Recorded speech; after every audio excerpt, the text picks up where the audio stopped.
Algérie, Mostaganem, 1869-1933. Un homme ivre de Dieu. Le cheikh Al-Alaoui est à peu près inconnu en dehors du monde relativement restreint de l'islam ésotérique. Il naquit en Algérie, à Mostaganem, en 1869. On raconte qu'un peu moins d'un an avant sa naissance, sa mère Fatima vit dans son sommeil le prophète Mahomet, tenant à la main une jonquille. Il lui sourit, jeta la fleur à ses pieds, et elle la ramassa avec humilité. Faisant part de ce songe à son mari, celui-ci l'interpréta comme l'avènement d'un fils pieux. Enfant, le futur cheikh n'alla jamais à l'école. Instruit par son père, il apprit le Coran et, en âge de s'orienter vers un métier, il choisit celui de savetier. Par la suite, il sera aussi commerçant afin de nourrir sa famille. Mais les occupations profanes ne le détournèrent pas de la foi.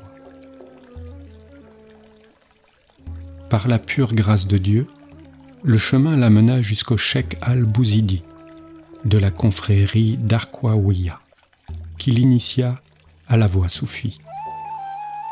Doué d'une intelligence vaste et pénétrante, Alaoui pratiqua la méditation du Coran et l'étude de certains traités soufis, parmi lesquels ceux d'Ibn Arabi.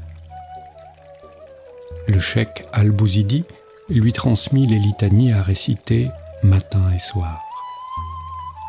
Il commença à l'entretenir du nom suprême d'Allah, de la méthode pour l'invoquer et du lieu favorable pour le faire, le cimetière. Un beau jour, cet ascète conduisit cet amant du mystère à dire, comme plus d'un l'avait fait avant lui, « Je suis celui que j'aime, et celui que j'aime est moi. »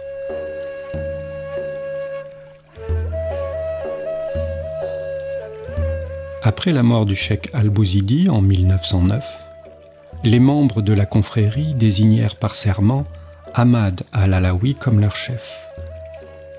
Mais 5 ans après, il crée sa propre confrérie, la Tariqa Al-Alaouiyya, Ad-Darqaouiyya, H-Chadiliya, caractérisée par la pratique de la Khaliwa, ou retraite spirituelle.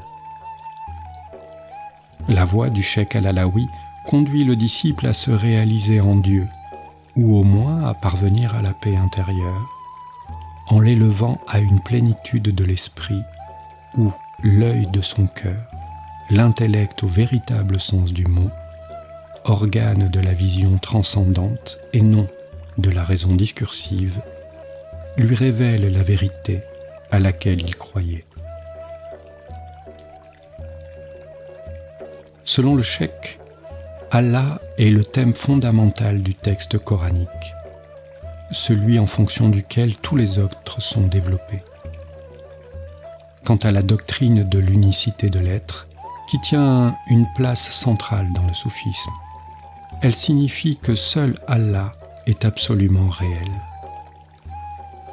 La doctrine du cheikh Al-Alaoui a été combattue de son vivant par les autres confréries, ainsi que par l'association des oulémas algériens.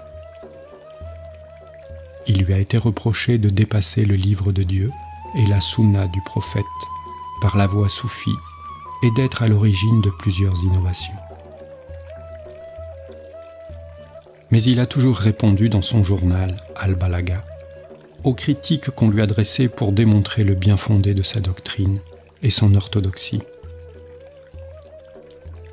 Le maître soufi cheikh Al-Alaoui est mort en 1933 à Mostaganem.